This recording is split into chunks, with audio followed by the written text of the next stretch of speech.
aga mulle see must ei meeldi. Veidi üle 1000 euro maksma, et päris korral. Mitu tundi ebavajalikku lisatööd jälle juures. Proovime pissida. Või tuleb pissinist räägib pissi.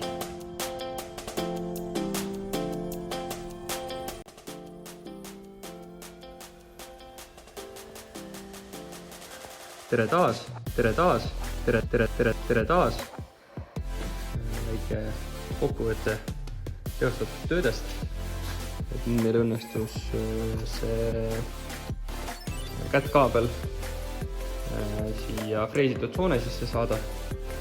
Kintasin selle liiniga siia põhja ära ning valasin esimese kihi ise valguvat tasandussegusele täis. Ja nüüd on juba näha, et see segu on natukene kahanenud, et siia valame veel teise kihi peale ja siis peaks päris okei olema. Omajagu mässamist.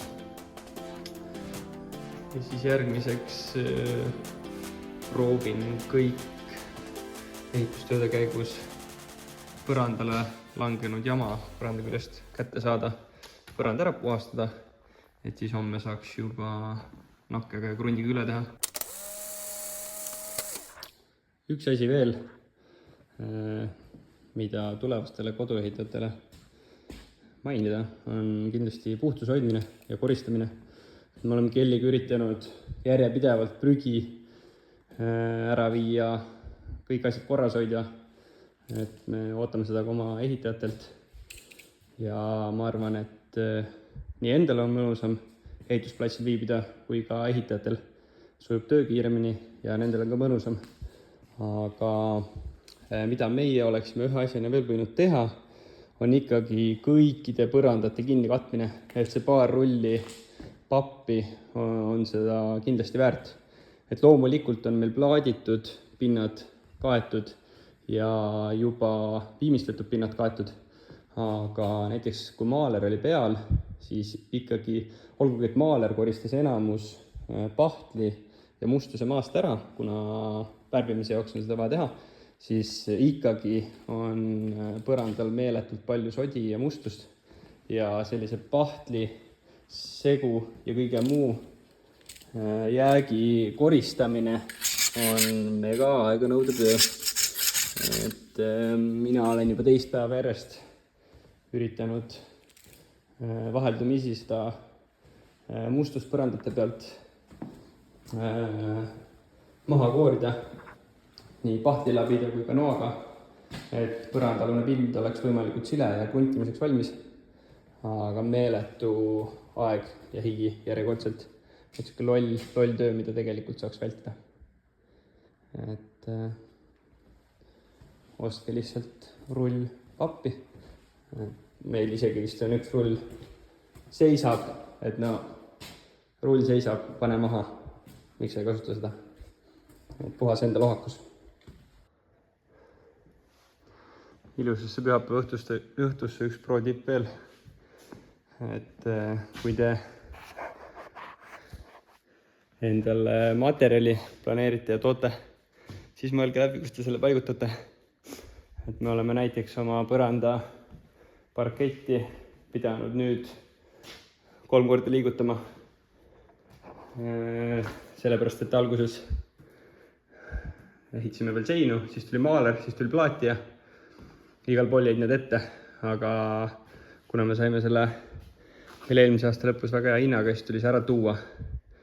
Ja see pakk kokku kaalub circa 1,5 tonni. Ehk siis selle 3 korda liigutamine võrdub kokku mingi,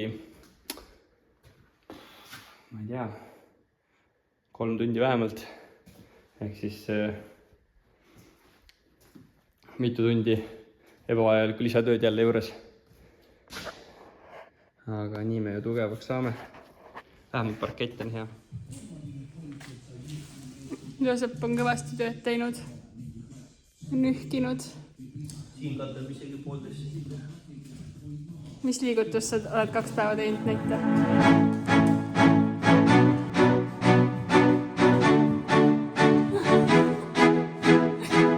Hüürunud põrandaid puhtaks, et saaks parketti hakata paigaldama. Põrand on olnud must, segune ja värvine ja pahtline.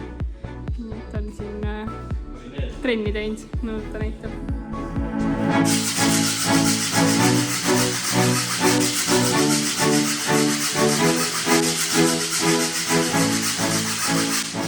Ja kõigest mingi 140 ruutu. No, kõik ei ole okei, siis on mingi 110 ruutu, jah. Ja parketipind 110 ruutu õigus. Aga saab tehtud. Tema töötund on odavam kui meil ehitajal, nii et sobib. Raha hakkab otsa saama. Käisin beebiga linnas võimlemas, kuna tal on mingid gaasidest veits üle pinget tekkinud. Ja siis ostsin parketi alla krunti. Õnneks seda läheb üks kanister vaja, sest see maksis seal mingi 240 €. Jälle mingi väike kulu, mille peale üldse ei tule enne, kui asi on käes, et kui palju siis see liim või krunt maksab, mida sinna põranda alla paneme. Et me liimime selle põranda sinna maha, kuigi ta käib küll klikiga, aga me ikkagi liimime ka. Ja seal see liimipurk maksab ka mingis üle 100 €, et jälle siuke kulu, mida võib-olla ei oska ette näha. Ja siis käisin veel valgusteid korra laenamas, et me lasime ühe pakkumise teha mingitele põhivalgustele, spottidele aga kuna veits ei suuda otsustada, kas suurem või väiksem või milline täpselt see võiks olla, siis ma võtsin sealt 2 näidist, et lihtsalt vaadata seda suurust kodus. Variant 1 ja variant 2. Liiga väikselt ei asi, jah? Jaa, ei tundu nagu.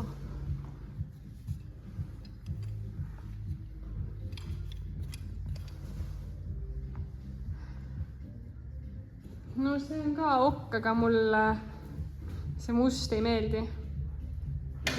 Ja siis ma jõudsin beebi kaalu rettida, sest beebi võtab väga palju juurde. Alguses võttis väga korralikult, aga nüüd viimane kuu võttis ainult mingi 150 grammi vist.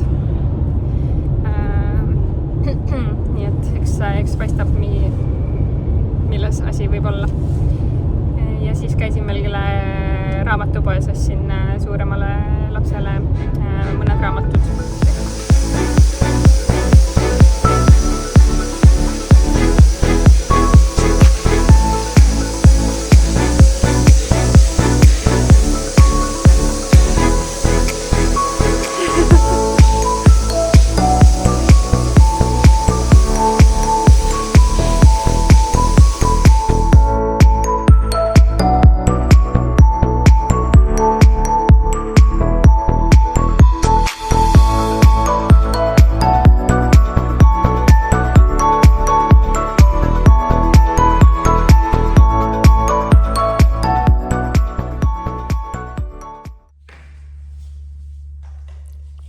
Ma just Joosepile ütlesin, et me ei olegi siin maja peal väga ise mingit suurt tööd teinud, nagu sellist tööd. Enamus ongi olnud selline koristamine, asjade tassimine, väljas mingid kaevamised, aga majas sees. Et kõik on ehitajad teinud. Et nüüd ongi siuke, et kui oleks pidanud ise ehitama nullist, siis ilmselt olekski ehitanud 5 aastat seda maja. Siin see kallis krunt on.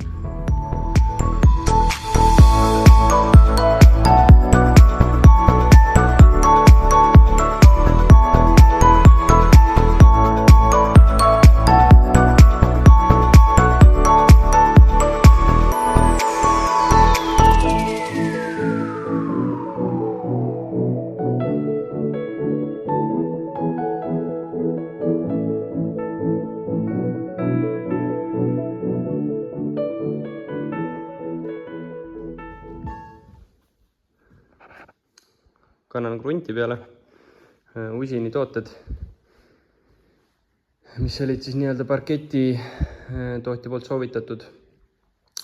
Et mul õnnestus kogu maja ära pesta, tolmuks puhtaks saada ja kuna homme tuleb ehitaja põrandaid paigaldama, siis kannan selle krundi täna peale ära. Aga üks mõttekoht tulevikus, kui tahate endale parketti paigaldada, et mõelge läbi, kas te tahate seda parketti liimida põranda külge või panna ujuvalt. Et me ise polnud isegi selle peale mõelnud, sest me olime algusest peale kindlad, et me liimime, mida me ka teeme, aga näiteks kulureale me isegi ei pannud liimikulu ega krundikulu, sest ma arvasin, et mis ta on siin mõnikümmend, mõnisada eurot. Aga lõpuks läksid kõik need tooted veidi üle 1000 euro maksma, et päris korralik kulu. Et kui näiteks oleks selle parketi pannud ujuvalt, siis oleks koos kõige puhastamise ja paigalduse ja liimimisega circa 1500 soodsamalt saanud. Aga mõtlesime, et lahendame niipidi. Loodetavasti jääb siis kindlalt meile põrandale püsima.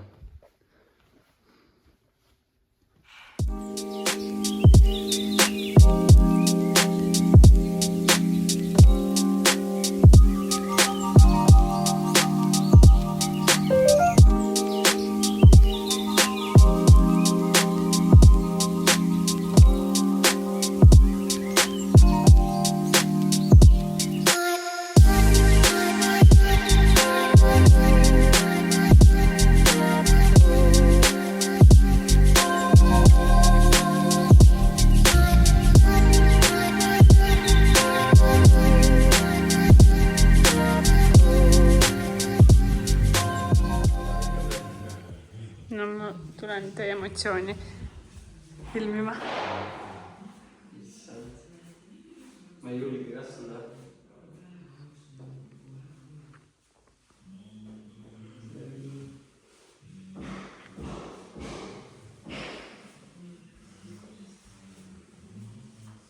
Nii uskumata.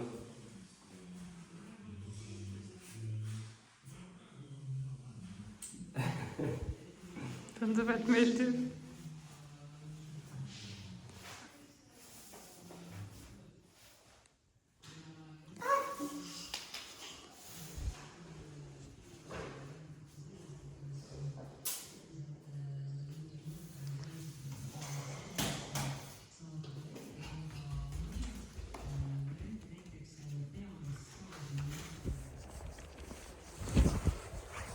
Kell on saamas 7 õhtul ja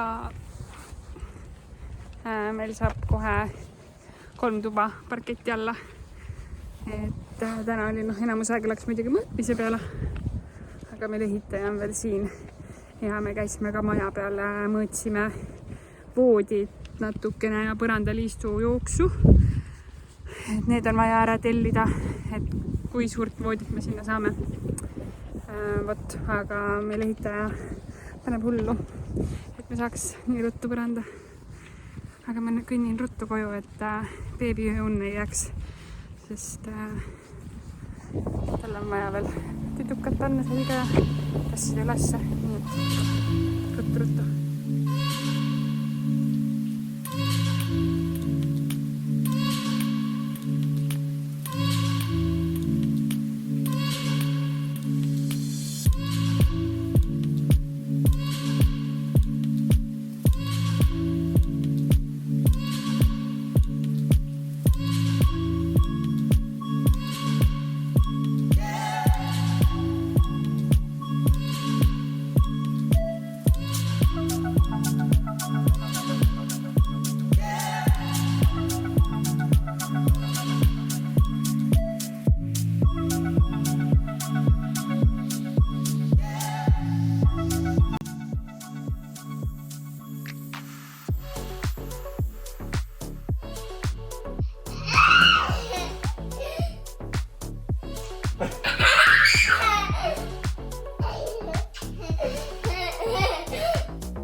põrandatega on kõik nüüd. See kirjeldab seda olukorda, et edasi ei või liikuda. Siin tundub ta, nii naljakas videos tundub ta kuidagi nii tume või selline. Need jooned tulevad hästi hullult esile. Päris elus tegelikult on suht siuke hele.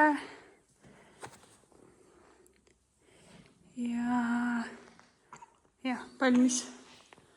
valmis ta saigi.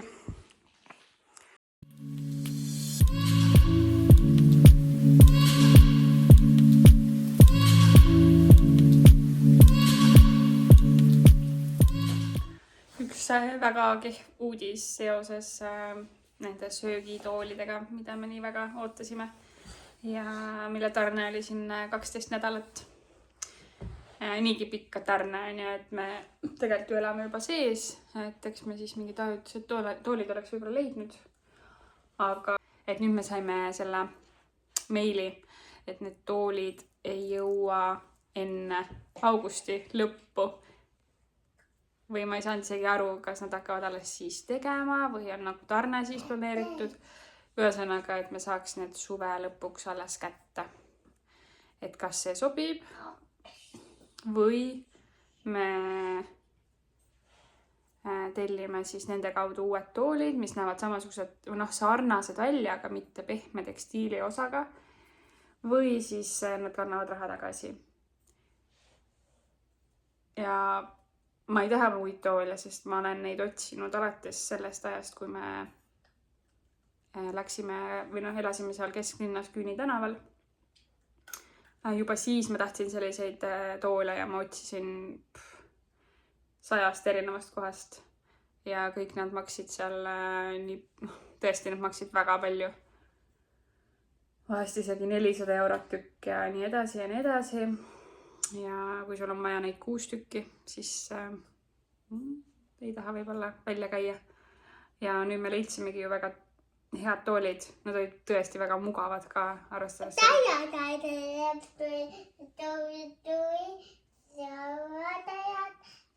Toolid. Nad olid tõesti väga mugavad ja hinnasõbralikud või hinnasõbralikumad. Ja täpselt see toon ju, mis meil parketil ja kangas on ka veidi siis tumedam, et ei ole see valge kangas. Aga nüüd see tarne on nii pikk, et Joosep ei taha neid väga oodata, sest see on liiga palju, aga ma ütlesin, et mina ei näe või nagu valikut midagi muud võtta, sest ma olen käinud need kohad läbi. Isegi kui mõnel välismaa lehel ma leian mingid lahedad toolid, siis lihtsalt neid ei saadeta Eestisse. Nii et ma lihtsalt eiran seda meili, sest ma ei tea, mida teha. Mina iseenesest võiks oodata, mis ei ole ideaalne olukord, aga ma tean, et ma saan ideaalsed toolid.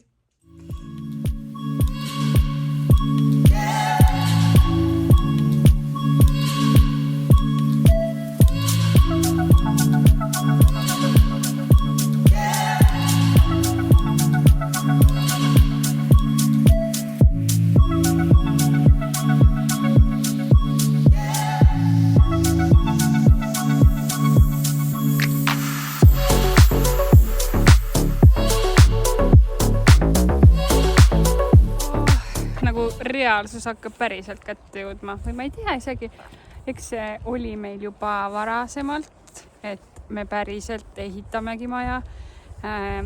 Ilmselt kõige suurem nagu siuke muutus oligi see, kui vundament sai maha, sest see oli lihtsalt nagu, sa nägid reaalselt seda maja suurust ja võib-olla siis ka siis see karkassi püsti panemine, et kui sul on juba aknad ees, katus peal, et sa reaalselt oled visuaali juba näinud. Ja kogu aeg selle nagu mõttega elanud ja olnud. Et päriselt see ongi ju meie maja. Et eks ikka katus oli meeletult ilus, kui kõik sai nagu pandud fassaadi laudis mega kõigega nagu nii rahul olnud. aga nüüd, kui sa sees näed, et enam ei ole tolmune ja põrand on maas, siis see on nagu, et nagu tule lihtsalt too mööbel sisse.